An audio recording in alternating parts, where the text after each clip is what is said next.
Alhamdulillah qail ya ayyuhallazina amanu istajibu lillahi walir rasul idza da'akum lima yuhyikum. Saudara saya yang mengajar majlis permai dan mengemudi restu dan acara termasuk Nasrul Quran kompleks, Saudara Abdul Latif Mirasa, Saudara Kepala Menteri Imam Aslan, yang saya muliakan duta-duta perwakilan asing, yang saya muliakan Syekh Dr. Sayyid Afifuddin Jelani dan rakan-rakan yang hormat. Hari ini seperti mana kita dengar tadi dari ucapan Saudara Abdul Latif, kita meneruskan satu tradisi dan budaya, yaitu bukan sahaja menyalin, memperkenal, tapi menghidupkan. Sebab itu saya mula dengan ayat istajibu lillahi walir rasul idza da'akum lima yuhyikum. Sentiasa diperingat, mengingat dan diperingatkan tentang ajaran Allah SWT yang berpaksi Quran dan Rasulullah SAW, tetapi menyampaikan idza da'akum lima yuhyikum dengan semangat penghayatannya. Dan apa yang digesa supaya ada proses catatan, itu saya saksikan. Masa generasi saya umumnya mahasiswa, anak muda, sebelum ada smartphone,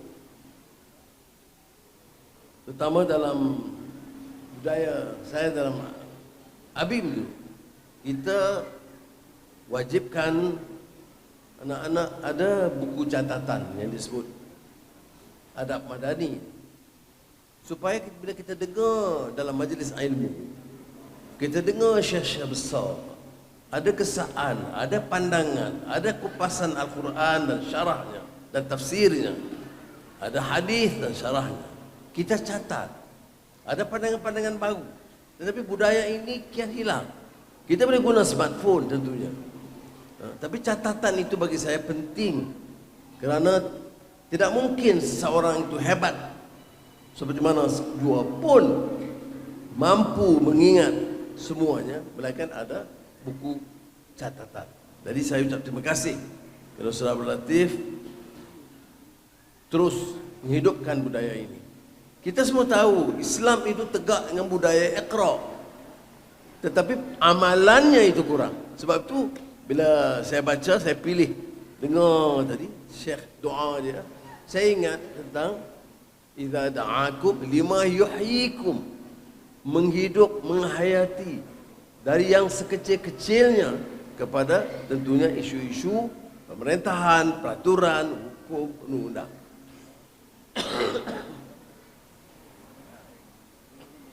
Jadi saudara yang hormati sekalian,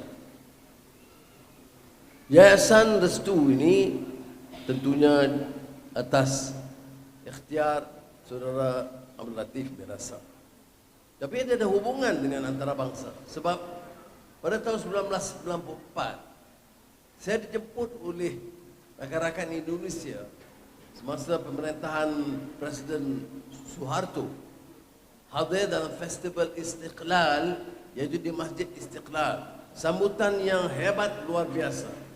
Dan ini satu perubahan, karena sebelumnya pemerintah itu tidak menganjurkan sangat isu-isu dan program Islam. You know, Sheikh, in the past, before that festival of Istiqlal, leaders don't even encourage people to say salam or whatever. But this was a turning point in the history, modern history of Indonesia, when President Suharto himself and some of my younger colleagues organized this festival, Istiqlal. Dan saya diminta untuk menjadi salah seorang tamu yang berbicara dalam ucap pertama. Dan disitulah saya kebukakan konsep madani, mujtama' al-madani, masyarakat madani, yang kemudian sekarang kita rangka dengan lebih kemas dengan sumbangan teman-teman, pakar, alim, itu menjadi dasar madani di Malaysia. Tetapi yang saya terkesan ialah tentang mashaf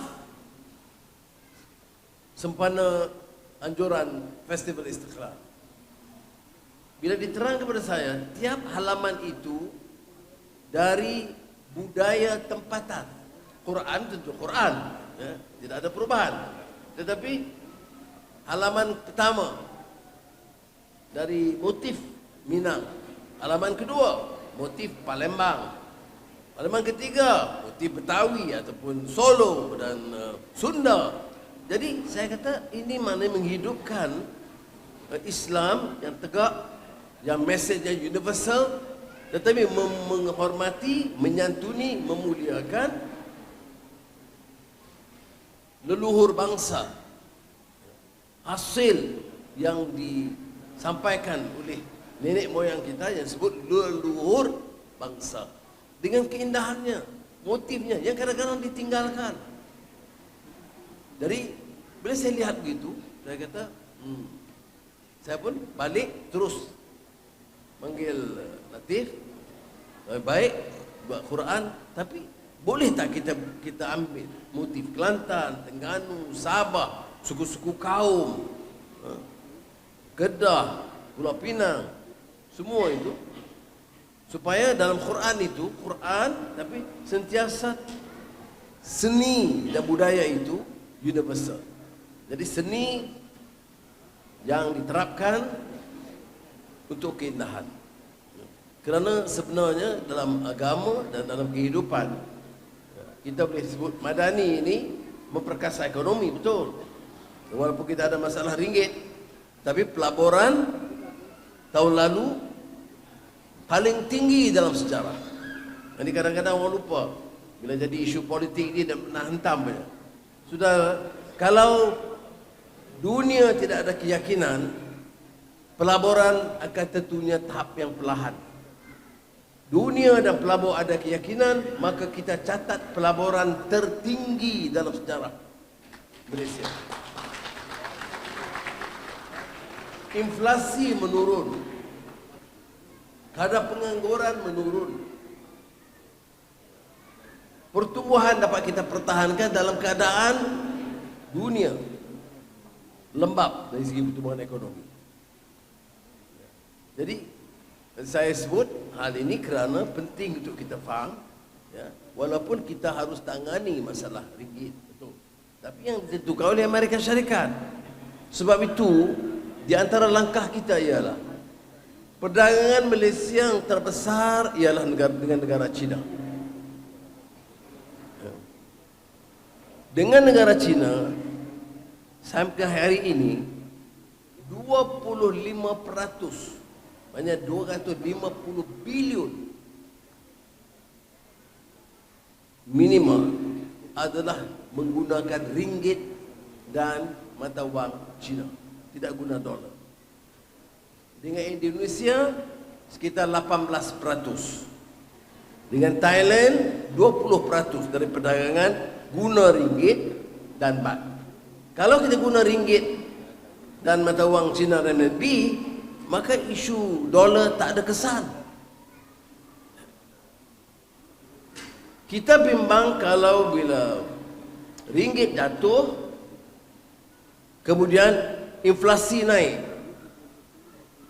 pertumbuhan terbantut, pelaburan tak datang. Itu kita bimbang. Tapi sekarang ini semua angka dan data ekonomi menunjukkan kita di landasan yang betul. Sebab itu kita sementara dengar dan cari jalan untuk perbaiki. Janganlah jadikan ini sebagai satu sepak terjang politik sehingga tidak bersandarkan kepada fakta. Baik. Tetapi dalam madani, dalam negara, bagi orang Islam ini, ekonomi itu penting, tetapi bukan itu sahaja. Sebab itu dalam negara, memperkasa budaya penting, memperkasa seni itu penting. Dan dalam Madani ini nilai dan akhlak diterapkan. Apa arti pembangunan? Mencakar langit, rakyat di bawah tertekan, tidak dipedulikan. Apa arti kilang-kilang dan gedung-gedung hebat, tetapi pekerja di dalamnya itu ditekan dengan gaji yang sangat rendah. Ini yang pernah disebut Pak Rahmat oleh Bapak Muhammad Natsir. Jangan sambil kita membangun, kita robohkan. Yang kita bangunkan itu gedung besar-besar, yang kita bangunkan itu industri hebat, tetapi dalam masa yang sama kita robohkan akhlak, kita robohkan nilai kemanusiaan, kita ketepikan, sisihkan keadilan.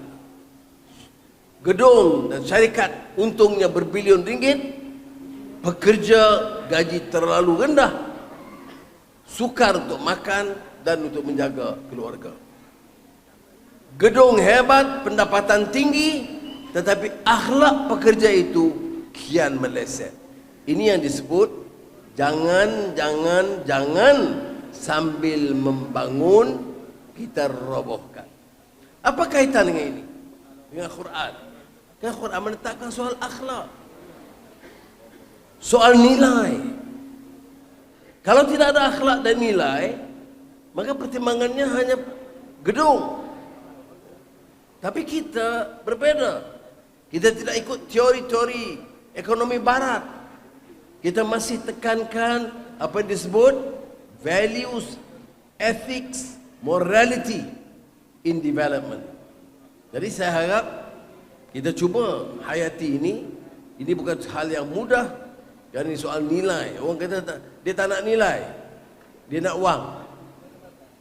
Dia tak nak cakap soal moral dan akhlak, dia nak gaji naik. Itu salah, Ustaz. Kita kena imbangi. Ya. Kalau kita kata rojok Nabi Muhammad sallallahu alaihi wasallam, ya, dan juga bicara soal Quran, ya, tidak boleh ke tepi soal akhlak. Wa innaka la'ala khuluqin azim. Ya. Itu yang kita harus tekankan. Jadi saudara, ya ini nisfu Sya'ban ni syekh besar dah. Dalam saya selalu sebut, saya minta kebenaran Syekh Afifuddin. There is a term in fiqh that if you have ma, you don't need to have tayammum. So the point is the same. We have an authority to mix water. I'm just doing the tayammum. So please forgive me for my shortcomings. Hari ini juga satu yang istimewa atas inisiatif Yayasan Restu, yaitu lancaran Restu Global Quranic Art Festival (REQAF) untuk tahun 2024. Saya fikir dan saya sebut tadi kepada saudara Mas Dan dan saudara Latif, kita kena perluaskan. Ini kesempatan kita. Tingkatkan dakwah, tingkatkan kefahaman, dan jangan guna Islam itu semena-mena. Belajar satu dua ayat terus kecam orang, hina orang, ketepikan, dan fakta tak ke mana. Sebab itu dalam kerajaan hari ini, di antara kitab awal yang saya minta JAKIM terbitkan ialah Adabul Ikhtilafil Islam, Ethics of Disagreement in Islam. Ada caranya, kaedah. Yes, of course you can disagree, but it must be based on certain ethical principles.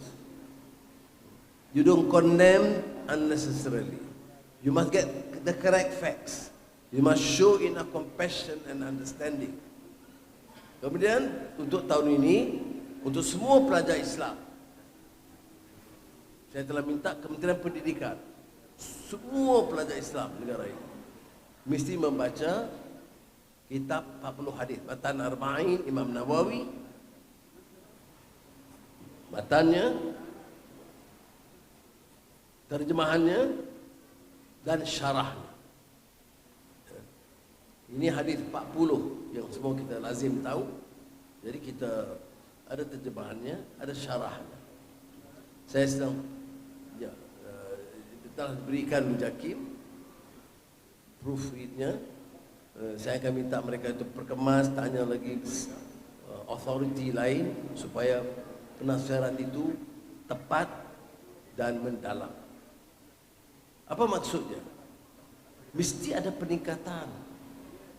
peningkatan ilmu, kecerdasan ilmu, kejelekan tentang Quran.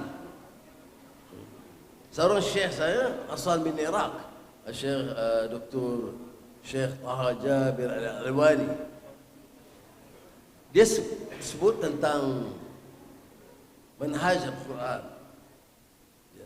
bahawa Quran itu ada manhajnya, kefahaman. Dia tidak boleh ambil cepisan dan hukum sewenang-wenang, tidak. Ini yang disebut semalam di Sri Perdana. Saya undang Dr. Jasir Audah bicara tentang maqasid syariah. Dia matlamat dia. Syariah ini bukan soal hukum sahaja, tapi ada matlamat dia. Aman, keamanan, keadilan. Itu semua dalam apa yang disebut dalam maqasid syariah. Saudara, setakat ini usaha yang dilakukan oleh saudara itu sangat membanggakan. Setakat ini kita tahu di rantau ini yang terbesar, dan mungkin satu dua di dunia Arab atau Iraq atau Iran atau Arab Saudi atau Turki ada, tetapi nampak kita telah maju, alhamdulillah. Dan ini kebanyakannya daripada baik Nasrul Quran dan Yayasan Restu ini atas inisiatif saudara di sini. Dan saya ingat dengan adanya Saudara Mat Maslan bersama, ini boleh pertahankan jaringan. Bila saya lambat bagi kelulusan, dia bagi nota kepada saya. Jadi saudara, jadikan ini satu budaya. Bukan saja catatan adab madani, tetapi perluaskan imam, anak-anak muda, pimpinan mahasiswa, pegawai kerajaan. Ada pendekatan supaya membaca Quran, memahaminya dan menghayatinya. Ini yang disebut dulu, saya muda sebut jil Quraniyun Farid. Apa dia istimewa generasi Quran? Generasi Quran itu generasi dia baca, dia faham dan dia amalkan. Kalau tidak, kita ada apa dikatakan kesenjangan atau perbedaan. Kita bicarakan tentang indah, keadilan, tapi kita tolak ansur dengan penyelewengan, kezaliman, rasuah yang mendekat. Sebab itu Saudara Muhammad Aslan tahu pendirian saya dalam kerajaan Madani ini.